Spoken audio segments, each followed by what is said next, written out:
Love is all we live for. Love is all we live for. Love is all we live for. Hello and welcome to Bad Relationships, the podcast. Dale is a video artist from San Francisco, and he has a great mind.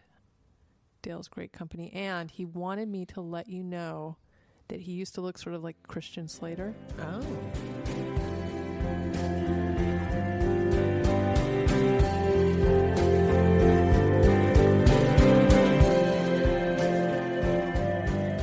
I have to admit that every bad relationship that I've ever had was me. The bad part was me. But there is one. I was 26 years old, living in San Francisco.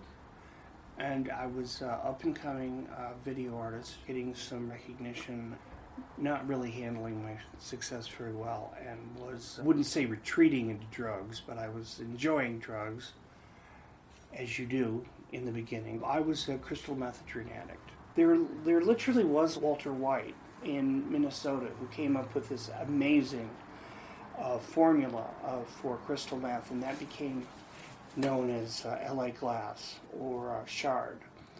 It was a really underground thing.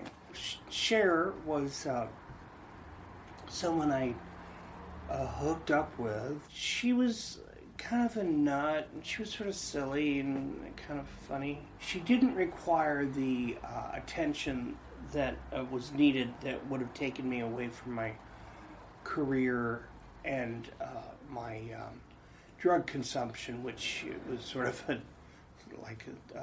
part-time job. She was like my public girlfriend. But I had two lovers on the side. They were brilliant and lovely, and I should have made honest women of them. But I didn't, because, again, I was thinking about myself and my career and my drugs. I wasn't looking at somebody like they were going to be a solution to everything in my world. One night, down the street at Club 9, I took one of them, and the other one showed up. Dun, dun, dun. Oh, by the way, the show that we went to was Diamanda Galas. Wonderful. So she was up there screaming into two microphones, and I'm on speed, and I got like a girl on one side and another girl on another side.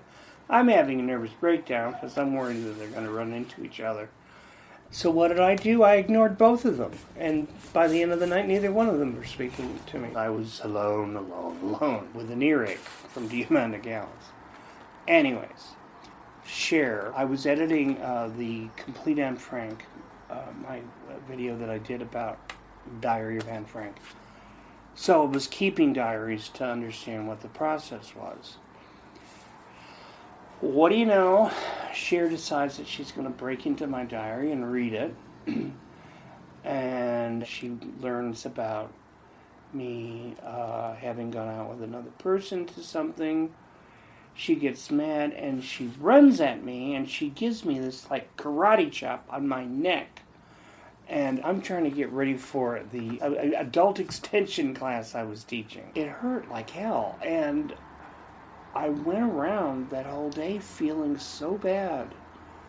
And like literally in pain, still achy from this karate chop. And I remember thinking, wow, I'm a really bad person for making her want to hit me. A month later, she did it again. This time she did it in public. And that was interesting. She ran at me. She gave me this karate chop, again, on the same side of the neck, right? Yeah. And once again, I sort of blamed myself. I said, oh, I'm a bad person. But there was a guy in the street that looked at me and said, you asshole, to me. And I was like, hey, buddy, she's hitting me. What are you, yelling? What are you, talking to me for? I'm not hitting her. She's hitting me. Hard. What did I do to make her want to hit me? I must be a bad person. It was not like, what have I done to deserve this? Life is unfair. No, it's that life is fair somehow, and that's why I'm in pain with a bruise. You wonder why women stay in abusive relationships, but it's the same thing with men, because you blame yourself. It makes no sense at all. But what do you know? That's the way the mind works. You know, if you get hit, then you say, wow, what did I do? We were together for about 3 more months, and it just got to be so ridiculous because she was so kooky, and I was pretty fucked up myself. And I stayed in her house, and she was hanging out with her roommate. Her roommate was Courtney Love.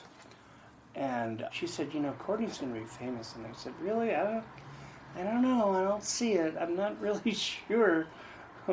And Courtney despised me. I'm surprised she didn't hit me. She'd called me an evil-eyed yuppie. And I really didn't look much different than I do right now, which is like a, you know, kind of a bohemian, failed preppy. It's kind of, you kind of got the 80s goth investment banker look. So I can see why she said the yuppie. Sort of flock of seagulls after a bad day. She was just being sort of absorbed into the Courtney Love milieu, and so I just, you know, I walked away from it. That was 1986. I was 26. Why would you put it in a diary? It just doesn't seem like a very smart move. I know, and it wasn't like it's a diary with a lock on it or anything. It's a book. Marked diary. Why would you do that? I don't know. Maybe I wanted to get caught. Wouldn't that be weird? You know that person you talked about last episode that was dating 27 people at the same time? Uh-huh. Yeah, I related to that because I have to say that it was like beyond loneliness for me because I couldn't talk to them about what I'd done the previous night, and I was like compartmentalizing everything, and I was just sort of beyond alone. It's greed, you know.